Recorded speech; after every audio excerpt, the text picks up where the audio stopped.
ko'plab aytishadi. Partiya tuzdilaring 2 marta, qanchalar qamaldi, kaltaklandi, ishdan ketdi, qiynoqlarga qo'lanib akasi. Nimaga erishildi yoki erishdilaring deydi. Albatta bu masalani hodis tarixchilar bor, tahlilchilar bor, siyosatshunoslar bor. Albatta ular tahlil qilib, xolis fikrini aytish kerak. Aytar, kelajakda aytar. Lekin biz shu harakatning mamlakatda mana so'nggi 30 yil yoki qancha vaqtda maydonida, siyosiy maydonida bo'lmagan harakatni, siyosiy harakatni qilganmiz. Shuncha yildan beri qilib kelyapmiz. Shuning uchun bizning ham nimalarga erishilganligini gapirishga haqqimiz bor. Birinchidan, o'sha biz 2020-yilda muxolifatdagi partiya tuzamiz deganda aholining aksar qismi, deyarli ko'pchiligi muxolifatni dushman deb qarar edi. Bugungi kunda qarasizlar ijtimoiy tarmoqlarda. Ijtimoiy tarmoqlar oyna.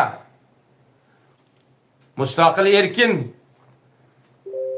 matbuot tarmoq. Hamma deyarli muxolifat kerak. Muxolifatsiz taraqqiyot bo'lmaydi. Muxolifatsiz raqobat bo'lmaydi. Muroqabatsiz korrupsiyani jilovlab bo'lmaydi. Saylov halol raqobatli bo'lmaydi, mamlakat taraqqiy etmaydi. Va hokazo. Mana xalq shu biz 6 yildan buyon 7-yil maydonda faoliyat qilib, harakat qilib kelayotganligimiz uchun muxolifat do'st dedi. Shunday fikrga keldi ko'pchilik. Hech kim aytmaydi. Deyarli uchratmayman muxolifat dushman deb. Ha endi mamlakat ichkarisidagi hukumatparast blogerlar aytsa-mi, tashqaridagilar bilan urushib, so'kishib yotadi. Ikkinchidan biz aytdik-ku, 20-yilda barcha mamlakatimizdagi muammolarni, zulm, zo'ravonliklarni, muhtojlik, qashshoqlik, kambag'allik, ishsizlik, zulm, zo'ravonlik hammasini keltirib chiqarayotgan sababchisi, hosil qilayotgan bu yakka hokimlik tuzumi dedik. Shu tuzumni qonuniy yo'l bilan o'zgartirishimiz kerak dedik. 20-yilda darrov domla hukumatni ag'daraman, tuzumni yo'qotaman deyapti deb qo'rqib ketishdi.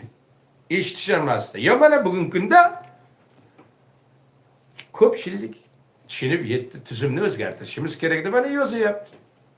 Yakka hokimlikda chek qo'yishimiz kerak deb yozyapti. Xalqimiz tushunib ketdi, chunki biz shu g'oyat bilan maydonda harakat qildik.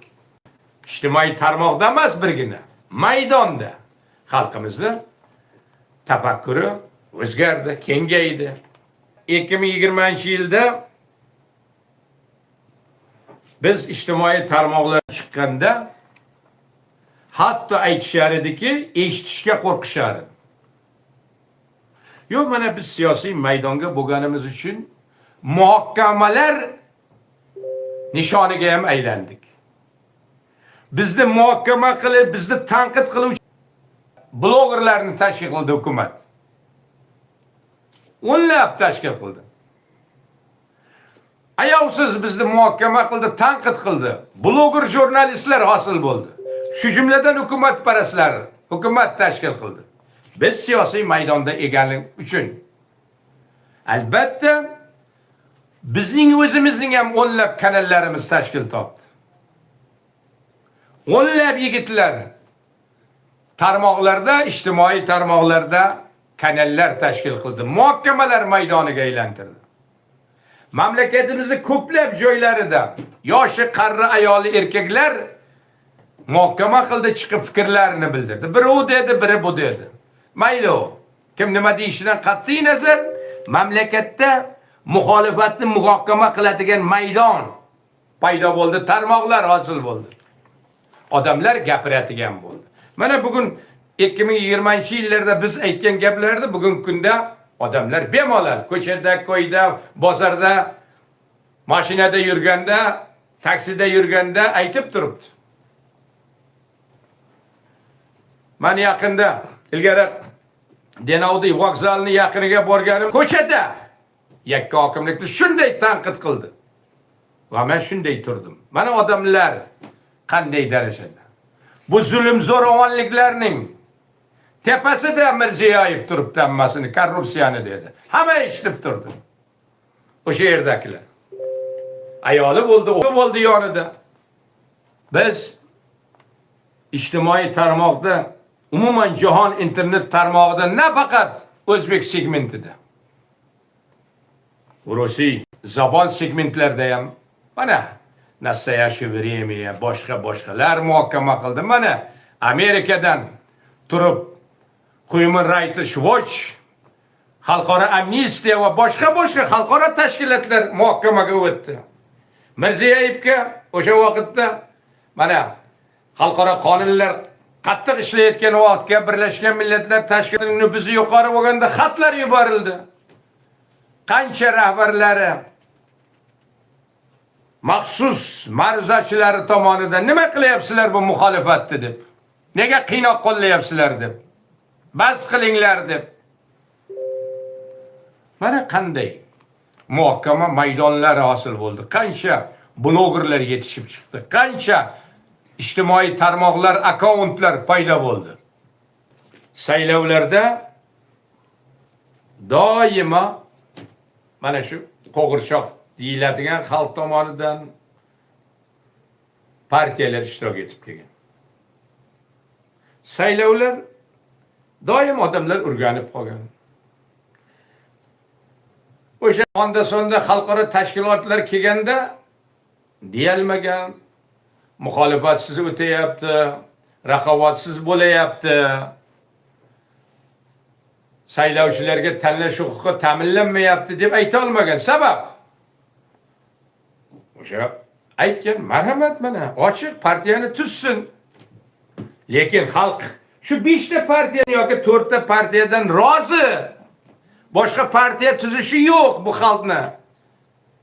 Xohlamaydi. Mana shu 5 ta yoki 4 ta partiyadan faoliyatidan rozi, qoniqtiradi bu xalqni. Mana tuzsin, biz kimga xalaqit qilyapmiz degan. Chunki bu mamlakat ichidan birorta chiqmagan. Biz chiqdik. 21-saylovda ham mana mamlakat 23-yilgi saylovlarni ham, 24-yilgi saylovlarni ham o'sha prezident va 21-23-yillardagi prezident saylovini, 24-yildagi Oliy Majlisga saylovini hammasini ko'rdilar. Hamma kuzatuvchilar. Saylovlar muxolifatsiz, raqobatsiz, saylovchilarga tanlash huquqini bermasdan anaqa saylovni mana hamma joyga bayonot berdi. Chunki hukumat, Mirziyoyev hukumati mana bizni tajovuz qilgan, qiynoqlarga solgan hammasini o'sha bayonotlarda yozdi, ichkarida, tashqarida. Agar biz bo'lmaganimizda, maydonga chiqmaganimizda, oldingiday o'taverardi o'sha 21-yilgi prezident saylovi, 23-yilgi prezident saylovi, 24-yilgi Oliy Majlisga yo'q, xalqimiz mana 5 ta partiyadan rozi. Marhamat.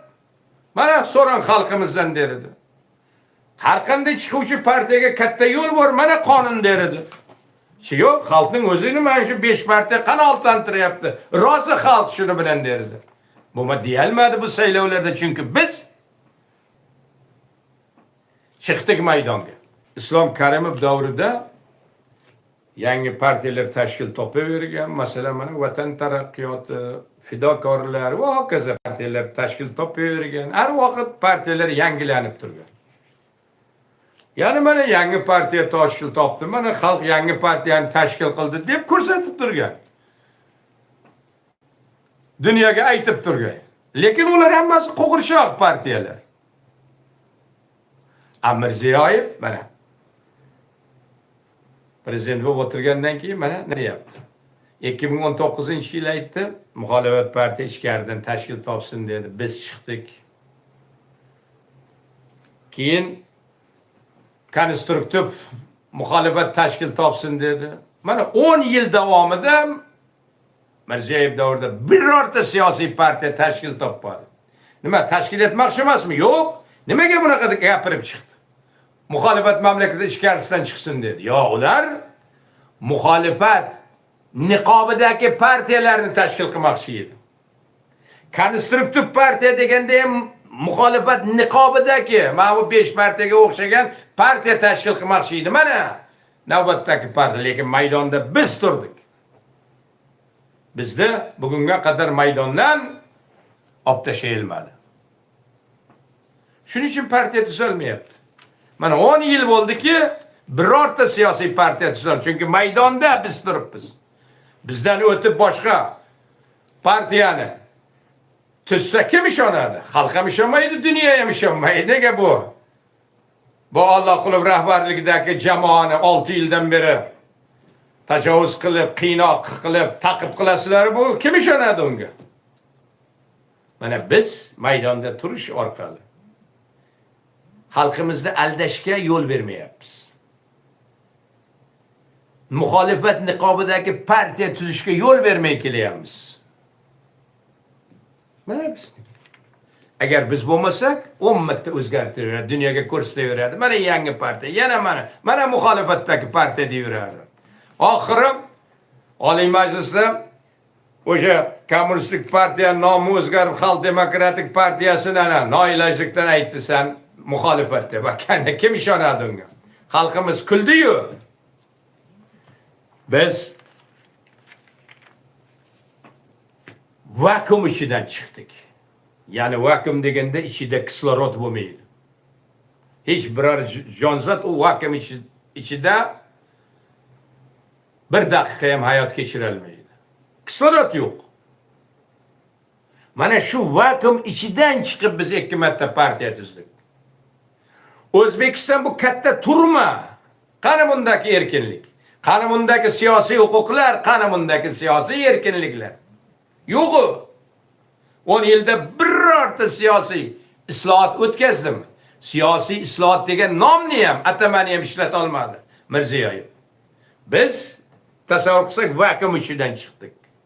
Va katta O'zbekiston turmasining ichidan chiqdik. Va 2 marta ta'sis siyzni o'tkazib, 2 marta partiya tuza oldik. 90-yillarda Moskvadan Shabada Istanbul tomonga Gorbachev qayta qurish oshkoralikda e'lon qildi. Mamlakat u SSR tarkibidagi 15 ta respublikada ko'tarinkilik, milliy ko'tarilish, mustaqillikka intilish nafaqat SSR'da barcha sotsialistik mamlakatlar, lagerdagi mamlakatlarning hammasida milliy uyg'onish, milliy ko'tarilish hosil bo'ldi. Shu jumladan O'zbekistonda.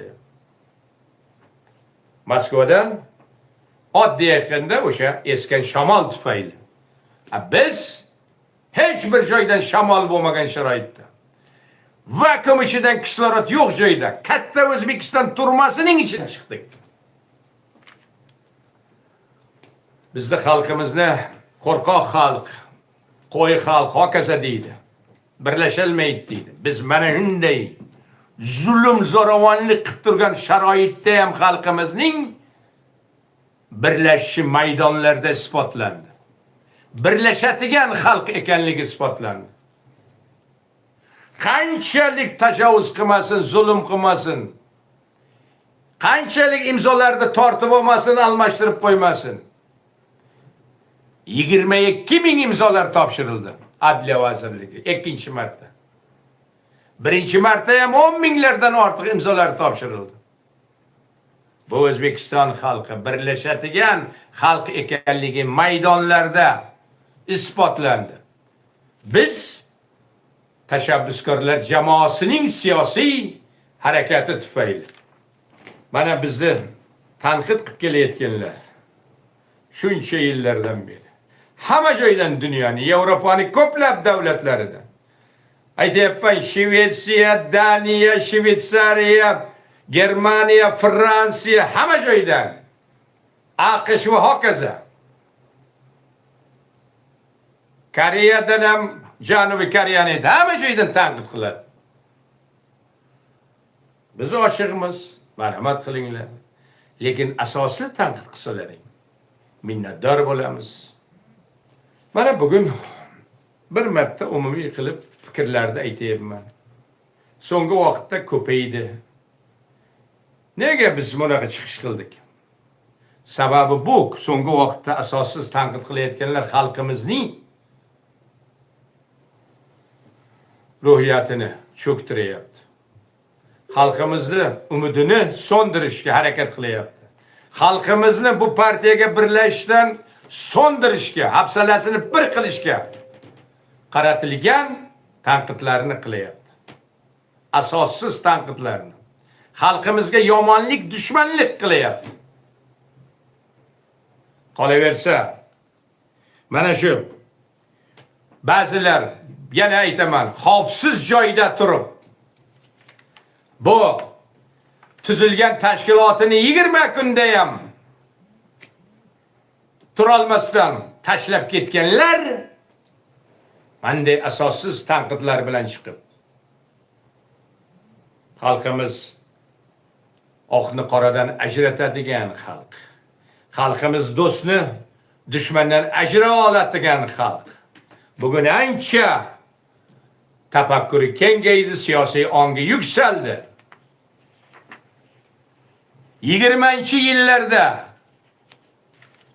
bizdan xalqimizni savut olmadimi, hafsalasini pir qila olmadimi, ruhiyatini cho'ktira olmadimi, kayfiyatini tushira olmadimi? Endi 2026-yilda kelib shunga umid qilishadimi? Xalqimiz birlashadigan xalq. Xalqimiz albatta qonun ustuvor bo'lgan, erkin, adolatli davlatchilikni albatta barpo qiladi. Tarix sahnasidan hozir korrupsiyalashgan bu avtoritar rejim hokimligi albatta ketadi. Bular qilgan qilmishlar javob beradi.